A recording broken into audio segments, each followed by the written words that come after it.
Hello everyone. Here in this video, I have done the IPL games analysis, and through this analysis, I have tried to determine five factors, which is best team, best players on the basis of strike rate, the players who have taken the most wickets, best player on the basis of economy rate, and all-rounders.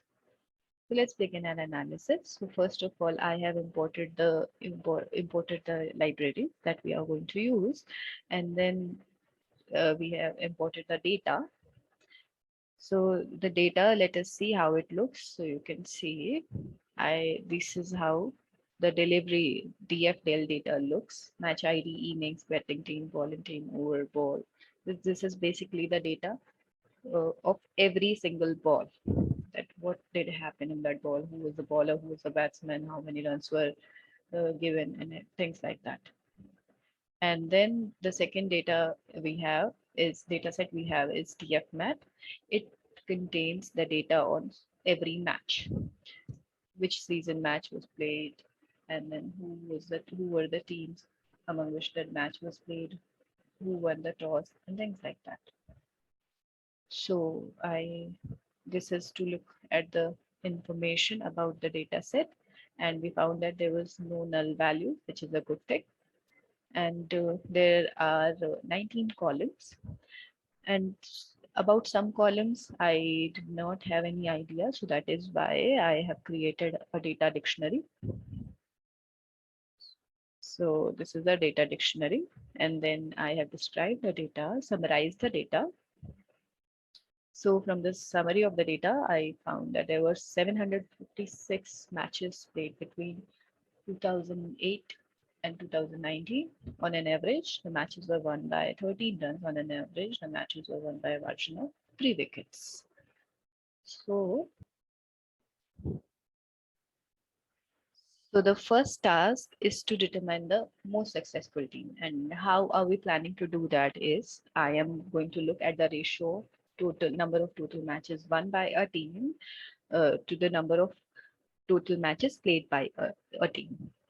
So for that, first of all, let us see the teams that have participated in IPL.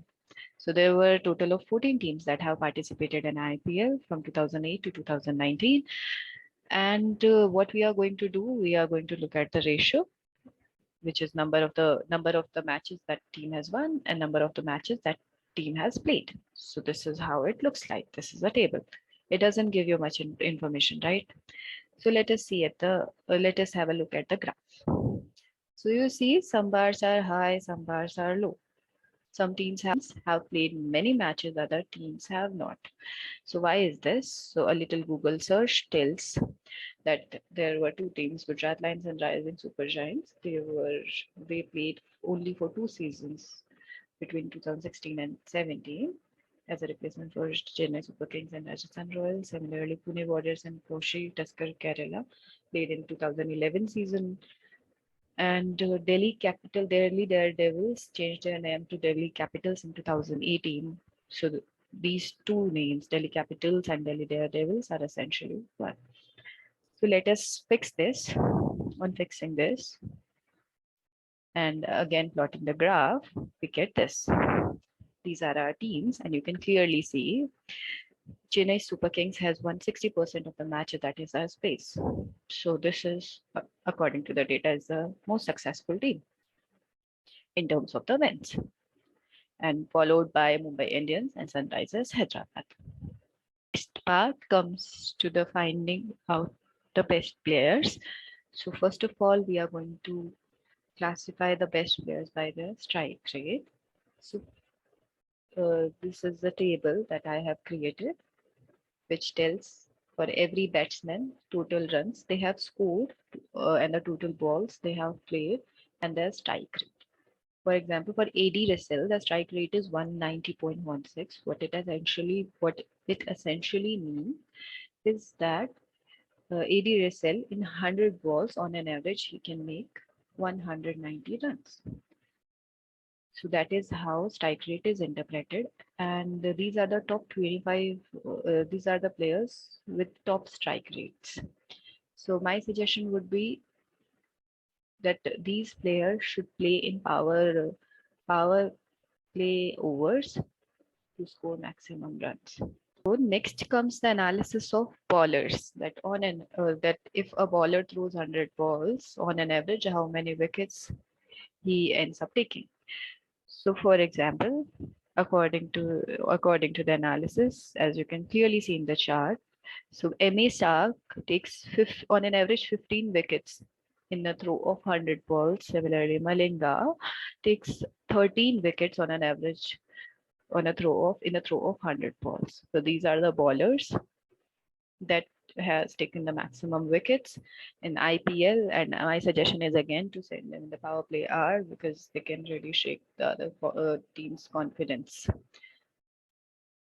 So next analysis is also for the bowlers, but it is in terms of economy rate. Economy rate meaning how many runs a bowler has conceded in an over.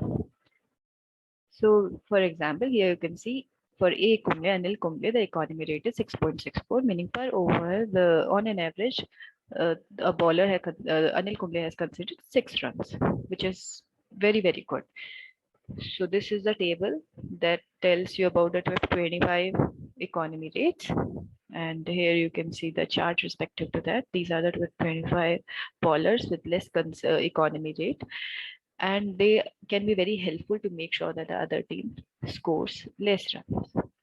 Now comes the all-rounders. All-rounders are very, very useful in a team. They help to maintain the balance in a team.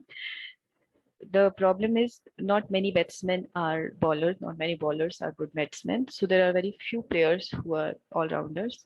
According to the data that we have, these are the following who are the all-rounders. So what I have done is I have calculated a player score which combines the economy rate and which combines the strike rate. It basically takes the average of the two.